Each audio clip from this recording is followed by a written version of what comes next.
Severe waterlogging continued to disrupt normal life across Prayagraj on Wednesday, with several localities virtually turning into lakes after heavy rain over the past 2 days.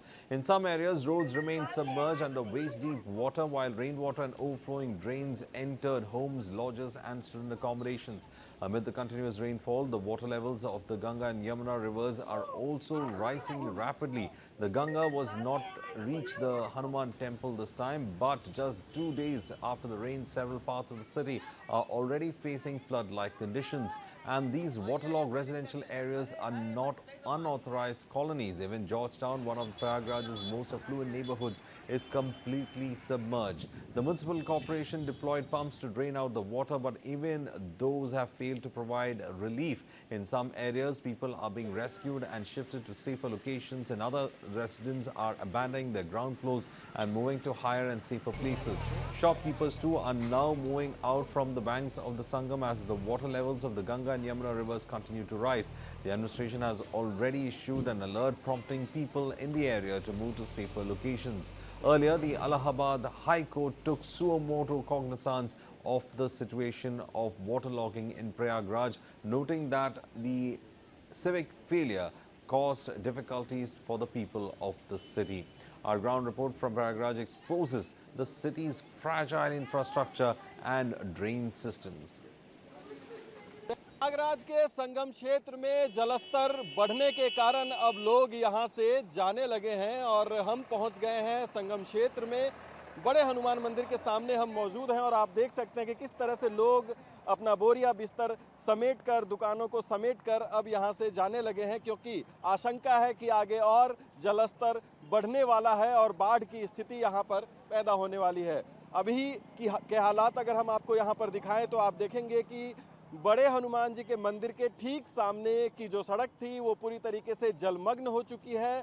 पानी आपको चारों तरफ दिखाई देगा और इसी पानी के बीच से यहाँ पर रिक्शा, मोटरसाइकिल, चार पहिया वाहन, तमाम चीज़ें आपको निकलती हुई दिखाई देंगी। दूसरी तरफ की तस्वीरें अगर हम आपको दिखाएं तो यहाँ पर आप देख सकते हैं कि ये पूरा का पूरा संगम का क्षेत्र है जो कि जलमग्न होना शुरू हो गया है और जैसे जैसे यहाँ पर जल भराव की स्थिति जो है वो बढ़ती जा रही है, यहाँ से लोग भी आगे निकलते जा रहे हैं, यानी कि यहाँ से निकलकर सुरक्षित क्षेत्र में जाना लोगों का लगातार जारी है। ये तमाम जो गाड़ियाँ मालवाहक आप देख रहे हैं सामने आते हुए, वो सामानों को उठाकर इसमें भर के और यहाँ से वापस जा रहे हैं, क्योंकि इनको आशंका है कि आगे जलस्तर और बढ़ेगा और बाढ़ की स्थिति यहाँ पर पिछले साल की तरह ही होने वाली है। और यही कारण है कि यहाँ से अब लोगों का पलायन जो है वो शुरू हो गया है। ये सबसे पहली तस्वीर हम आपको दिखा रहे हैं, लेकिन इसके अलावा भी प्रयागराज में बारिश का कहर भी तमाम रिहायशी क्षेत्र में देखने को मिला है और कई रिहायशी क्षेत्र जलमग्न हो गए हैं और उसके साथ साथ संगम में बढ़ता हुआ जलस्तर उनके लिए बड़े चिंता का विषय है, क्योंकि अगले 3 दिन तक और बारिश होने का अलर्ट भी है और बारिश जैसे जैसे होगी वैसे वैसे जलस्तर भी बढ़ेगा और जिन इलाकों में पानी भरता है, यानी कि जो लो एरियाज़ हैं, उनमें और पानी भरने की आशंका है और यही कारण है कि लोग सुरक्षित स्थान पर जाने लगे हैं। फिलहाल आपको यहाँ पर कुछ तीर्थयात्री, पर्यटक जो आते हैं वो भी दिखाई देंगे, लेकिन पूरा का पूरा ये क्षेत्र जहाँ पर हर साल मेला लगता है और दुकानें लगती हैं, तमाम चीज़ें हैं, वो फिलहाल यहाँ से अब जाने लगे हैं, क्योंकि अब अगले 1-2 दिनों में यहाँ पर बाढ़ की आशंका जताई जा रही है। हम आपको ग्राउंड जीरो से ये तमाम हालात और इन दुकानदारों का पलायन यहाँ से दिखाएंगे और उसके साथ साथ हम उन रिहायशी इलाकों में भी जाएंगे जहाँ पर बरसात का पानी भरने के बाद, नाले उफान पर आने के बाद लोगों को सुरक्षित स्थान पर भी ले जाया गया, उनके घरों में पानी घुस गया, पुलिस स्टेशन में पानी घुस गया। तमाम ऐसे इलाके हैं जो कि जलमग्न हो गए।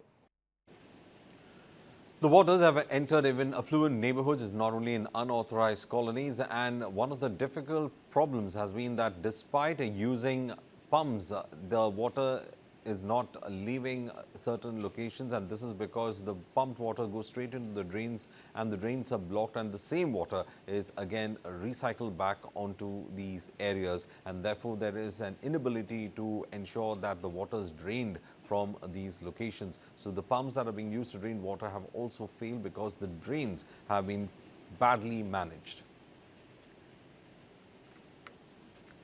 में जलस्तर लगातार बढ़ रहा है और शाम तक बाढ़ की स्थिति होने की संभावना जताई जा रही है। सड़कें जलमग्न हो चुकी हैं और यही कारण है कि संगम किनारे जितने भी तंबुओं में लोग रहते हैं, यहाँ पर दुकान लगाने का काम करते हैं, वो इस जगह से पलायन करके जाने लगे हैं। आपको हम तस्वीरें दिखा रहे हैं संगम क्षेत्र की। आप देखिए कि लोग किस तरह से अपने तमाम सामान को समेट कर यहाँ से जाते हुए आपको दिखाई देंगे।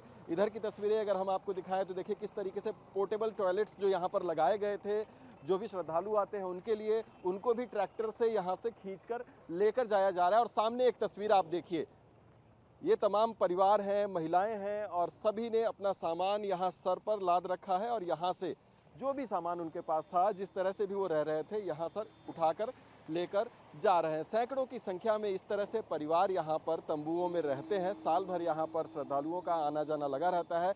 माघ मेले के समय यहाँ पर सबसे ज़्यादा भीड़ देखी जाती है और इस पूरे क्षेत्र में मेला लगा हुआ होता है। लेकिन आज स्थिति यहाँ पर क्या है, जलस्तर बढ़ने से एक तरफ बारिश और दूसरी तरफ नदियों का बढ़ता जलस्तर, और उसके वजह से जनजीवन किस तरह से यहाँ पर संगम क्षेत्र में अगर हम बात करें, बड़े हनुमान मंदिर के आसपास के क्षेत्र में अगर हम बात करें तो किस तरह से प्रभावित हुआ है, उसकी एक तस्वीर हम आपको यहाँ पर दिखा रहे हैं। Meanwhile, Union Home Minister Amit Shah is chairing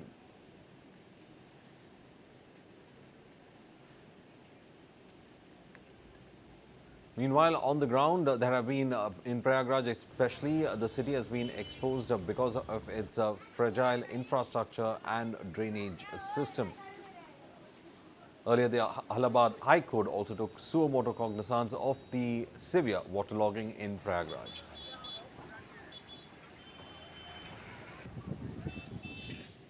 Prayagraj में पूरा का पूरा इलाका जलमग्न है, लेकिन ऐसे में विभागों की लापरवाही की तस्वीरें भी दिखाई दे जाती हैं। इस पूरे इलाके में पानी लगा हुआ है, यानी करंट फैलने का खतरा भी रहता है, लोग आते जाते करीब भी पहुंच सकते हैं। लेकिन यहीं पर आप देखिए, ये ट्रांसफार्मर है।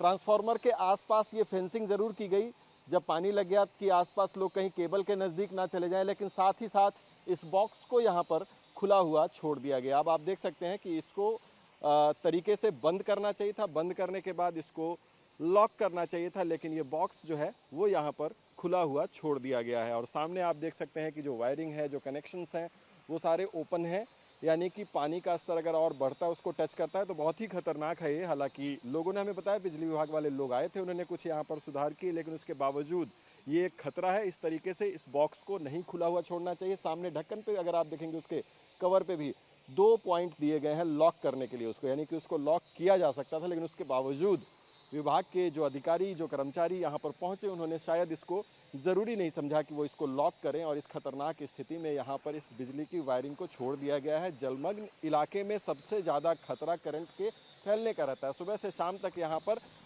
सोमवार को बिजली नहीं थी, स्थानीय लोग बता रहे हैं, लेकिन उसके बावजूद जब विभाग के लोग यहाँ पर आए और उन्होंने बिजली बहाल की, उसके बाद उन्हें क्या करना चाहिए था, उन्हें ये बॉक्स को बंद करना चाहिए था, लेकिन वो बंद नहीं किया गया।